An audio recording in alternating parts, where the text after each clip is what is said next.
Hello and welcome to Click Brand and Beyond podcast. I'm Anoop Kurup. And I'm Nisha Prakash. At Click Brand and Beyond, we break down marketing and brand building into easily digestible nuggets from business founders. We teach you how to use the latest technology and trends to grow your business. Let's get started.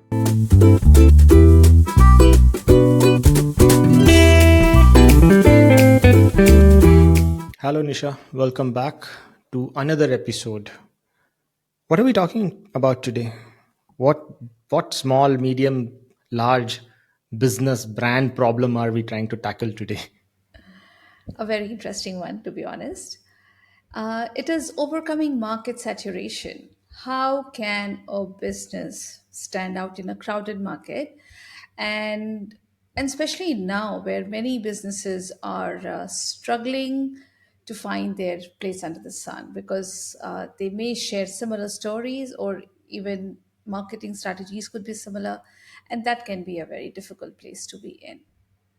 So, how are we breaking through the noise? And how can we help small businesses stand out in a saturated market? Interesting topic as usual, right? And if you think the marketing problem here is actually called brand storytelling, right? I mean, that's a term. Basically, you want to, I mean, everybody should think of you and your brand as something different from the competition, and they should be able to associate or relate with your brand, right? So, yeah, the problem statement is fairly broad, right? It's not just a marketing problem statement, it's also a business problem statement because at the end of the day, as a business, you are trying to differentiate yourself from the business. For example, if you are a brand that is into clothes, right, and I keep taking clothes for some reason, the audience should not worry, I have enough clothes, but it's it's easy for people to relate to, right? You could be a stationery brand, you could be a clothing brand, you could be a household products brand, you could be a electronics item selling brand. See, the whole point is every business has competition, so it's not a unique thing for a small business, but certain segments become overcrowded over a period of time, and it feels like everybody is selling the same thing, talking about the same thing. And interestingly enough, many a times, you can replace the logo of the business and the narrative looks similar. And just for the audience, it's not just a problem with small brands. In fact, even in big businesses, this problem exists. For example, IT sector. And I'll talk about the IT sector a little later. But it is difficult, right? I mean, just imagine if big IT brands, information technology, IT services brands struggle, you're not at fault at all. You as a small business have constraints and you have to figure things out. Nisha, you have worked with a lot of these brands, and what type of constraints do they operate under, and how does that impact? How does this, market saturation or huge number of competitors talking about the same thing or having similar messages impact the business? So, two or three things definitely stand out. The first is, there is an abundance of similar offering. And especially in lifestyle, say, for example, food or jewelry or fashion, again, coming back to clothes. There is an abundance of similar offerings. There are multiple small businesses who are trying to tell the similar story, craftsmanship, artisanal, or whatever their core, differentiator is. And Instagram is flooded with that. Facebook is flooded with that. So there is not a differentiator as such. That is one. The second thing is a fatigue has kind of set in. There is, I call it marketing fatigue, because consumers are exposed to so many advertisements every day on every platform. They just don't take that in anymore. They have, the brain has tuned out, so making it very hard for individual messages to resonate. And until and unless it is exceptionally good, it fails to make an impact or a dent in the universe. So that is another thing. And also difficulty in differentiation. When businesses are talking about the same or similar stories or their core values or the messaging, It is very, very challenging to create a unique brand identity. It is difficult, but now it is getting almost impossible because everyone is same and similar. So the more they try to change, more they remain the same. And the most important thing is that most of these small businesses are working with limited resources. They often lack the budget to compete with larger competitors' marketing effort or even the content creation, even though it has become very easy to create content, yet they still have limited resources. It could also be in terms of their creativity and imagination. So these are the problems that I think really make it hard for creating the differentiator from standing out and apart from the whole noise that is happening around us. Interesting perspective, right? I mean, of course, there are always the resource constraint being the one of the biggest one, but then I think it's not a very difficult problem to solve either. I feel there are small things that businesses can do, especially the smaller businesses can do to set themselves apart. I did tell you about the big IT companies problem also, right? And it is I mean, this happened in real life. So one of my friends is a consultant to IT businesses, and he was emphasizing the need for the business to stand apart. In India, we have hundreds of IT businesses, and all of them do similar things. They have a bunch of people with different skill sets. They have different, what do you call them? The languages, right? Coding languages, and they can serve the customer's needs. So what my friend did is he went to company A and took company B's slide deck.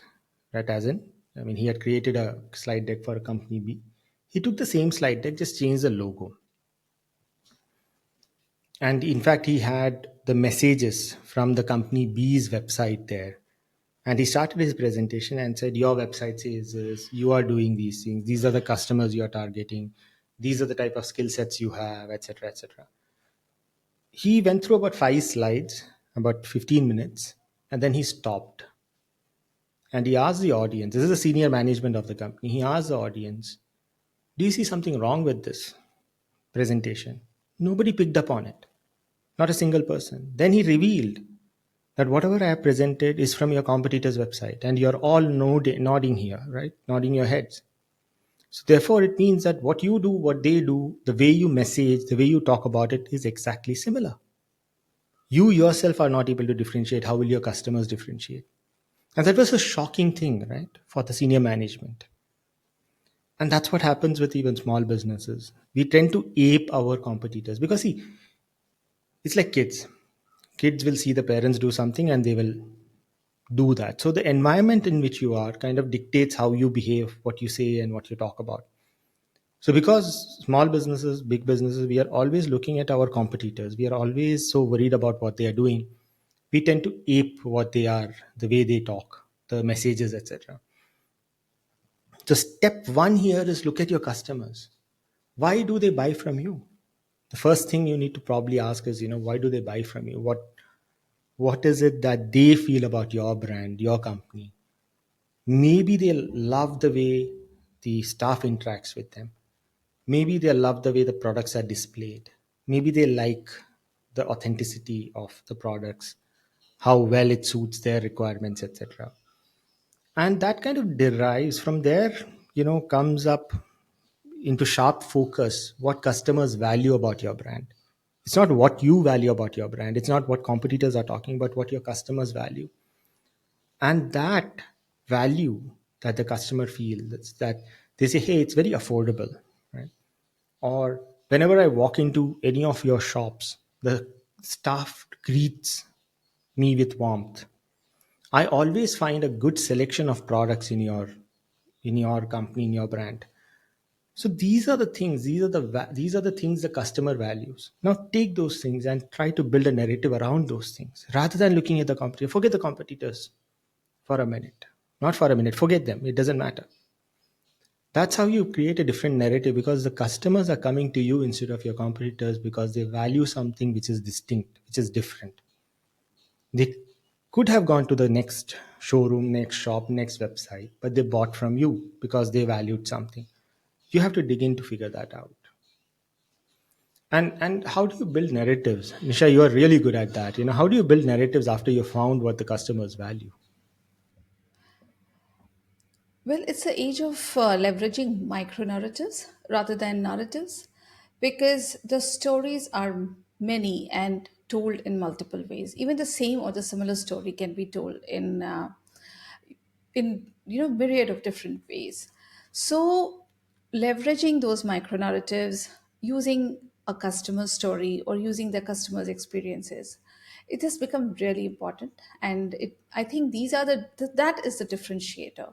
For example, if you look into Instagram and take a jewelry company, everyone is doing, the designs are similar, or the look and the feel of that page is different, but there are certain stories which stand out, or there are certain brands which stand out because they take the story. For example, they can take a story of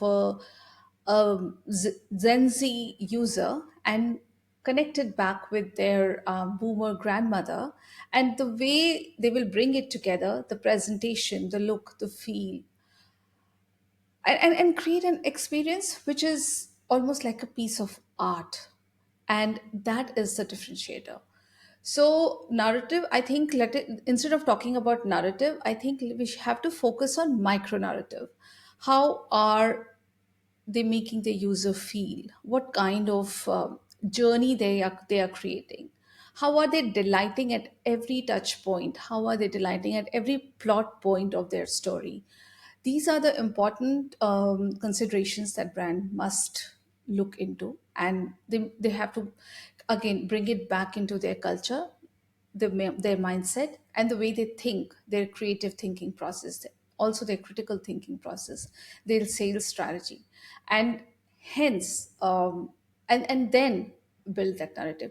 One small example that comes to my mind, and I always like to quote it, is Zappos in US. They did it brilliantly.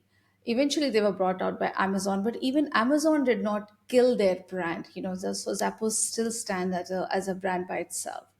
They had a lot of good things going for them, and it is one case study that every marketer loves to talk about. And first of all, it was an exceptional customer service. The way they would deliver their product, the packaging, or everything about them was special. And they did it by creating multiple points of delight, and also by creating lots of smaller micro narrative, smaller stories. There was a story of a bride whose shoes were misplaced. Then there was a story about a grandmother who was getting a gift on her 80th birthday. Then there was a story of a fashionista who was doing her prom, a young girl going for her first prom. Micro stories, and they're like told in so many ways, and yet the same underlying message: exceptional delivery, exceptional customer service, exceptional company culture. So this is what I can think of. And what is your view on this? Well, something interesting about storytelling, when you said Zappos, right? Another company came to mind, which is Liquid Death. Macabre name, but they sell water, and they sell it in really fancy cans, canned water, right? I mean, like a cola can, aluminum cans, and these cans have just mineral water, nothing else. But it is being run by a marketing genius apparently, and they're doing a lot of. I mean, the marketing is cool. In fact, the motifs on this liquid death is all skulls and all that, right? So they are kind of creating a vibe around the brand. And I mean, if you ask marketers, this is really great marketing story, right? How somebody could sell water, capture imagination, and etc. But if you ask a business person, it's one of the worst business stories. And that is a cautionary tale. Don't be impressed by marketers telling marketing stories. Business first has to be profitable, and frankly, liquid death is not profitable, and it's the numbers are not very exciting, in fact. So you should always think of, is it marketing narrative driven business, or is the business driving the marketing? In the sense, when a marketing narrative is built and the business is built on top of that, you will see a lot of hype, but may not translate to sales. Similarly, when you're customer centered, right, when you're centered around the customer and the customer stories, like in Zappos case, you will see pickup in sales. So, as a small business, you don't have to create brilliant marketing. You have to narrate stories. There's a very, very big difference between the two.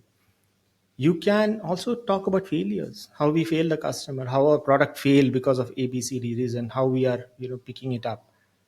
So you have to build trust as a small business rather than trying to do big bang marketing like big businesses. In fact, that's a foolish thing to do. You have to be customer centric. You have to tell stories. You have to talk like human beings talk to each other instead of trying to be very sophisticated.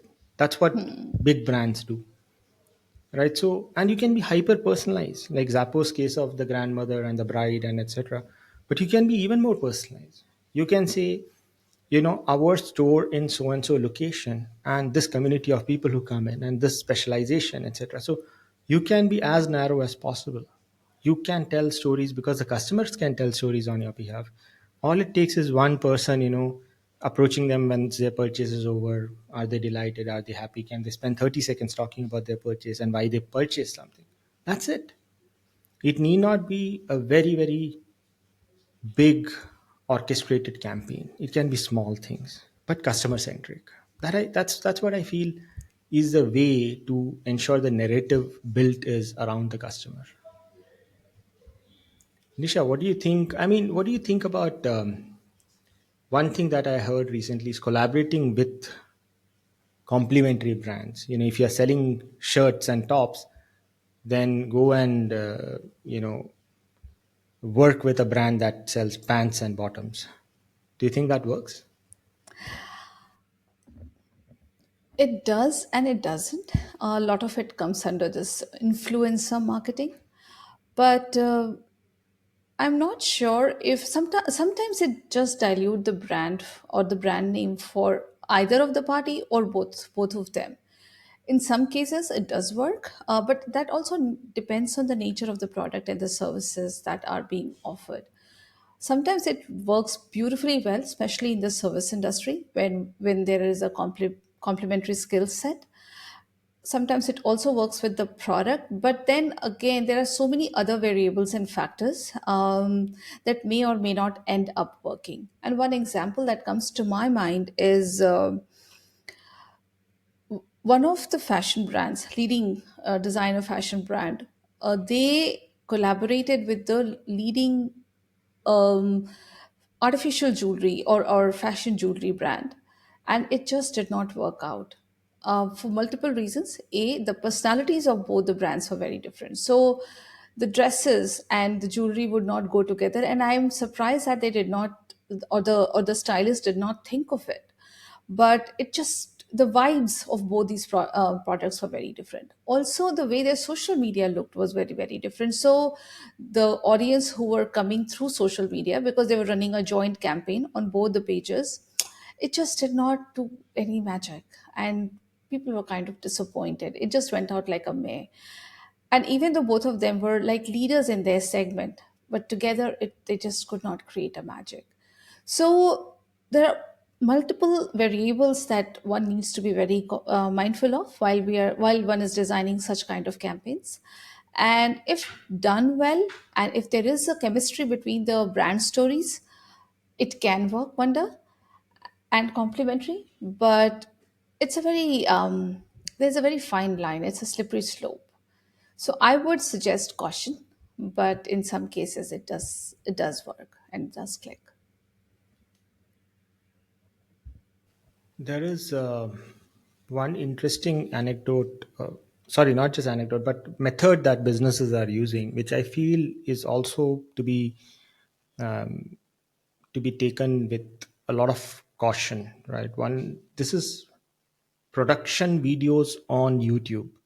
So you'll see a lot of carpentry businesses which are showing how the furniture is made. That's a 30-minute, 40-minute long video where minimal discussion is happening and a lot more focus on the craft itself.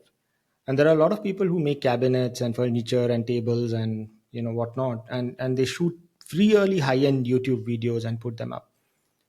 But recently, I saw one of these people confess on camera and say that the main business is not the furniture, the main business is YouTube and the revenue from YouTube. So be careful about getting into such production situations, right, where you see some competitor doing something and you think that, hey, they are doing wonderful marketing, but at the end of the day, the business might not even be what they are trying to show. It might be just the production itself. They're a media company, not a product company. So be very, very careful. Just because you see a competitor doing something, don't ape it. Trying to be over authentic does not mean you show what you do, right? It's all about the customers. You have to take a very customer centric approach to these things too. Until unless you want to become a media company, that's a different discussion altogether. So, Nisha, I mean, I think you have seen this too, but then uh, we discussed enough. I think we have given a broad picture to people. But what's your takeaway from today's discussion? So it's a brilliant discussion as always. I love the fact that we're trying to take an approach which is a little divergent from the traditional wisdom, and I think that requires a lot of thinking, to be honest. So, standing out in a saturated market is challenging enough as it is, but it is also not impossible. And I'm very hopeful that by focusing on a brand's unique strength, but most importantly, building an or elevating the customer experience, building a delight into the entire customer journey, it can become an exercise which is very satisfying and fruitful.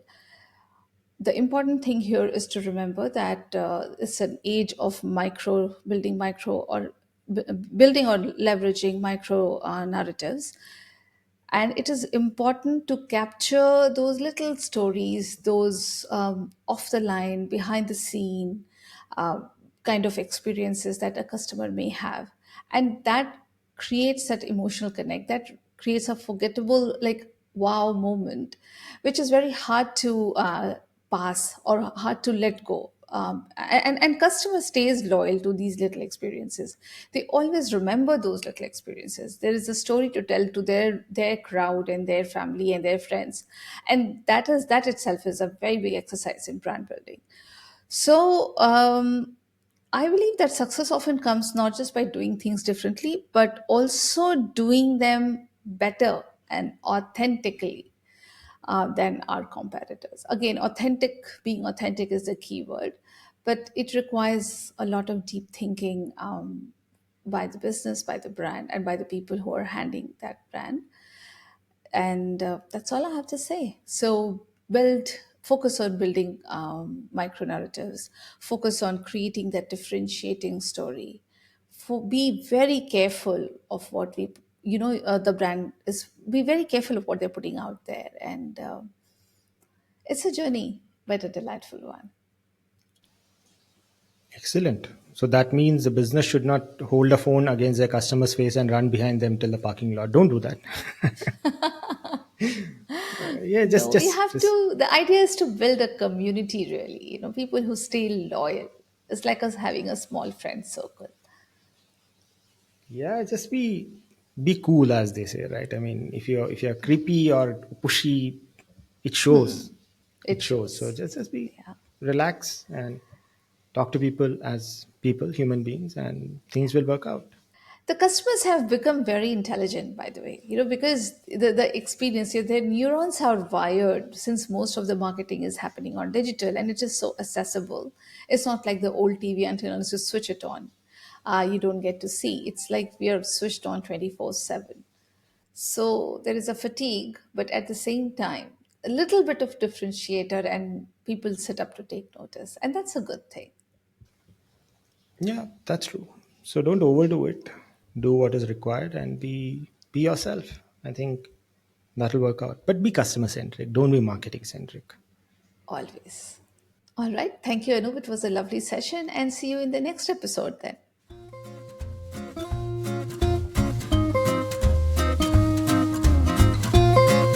And that is it for this episode. I'm Nisha Prakash.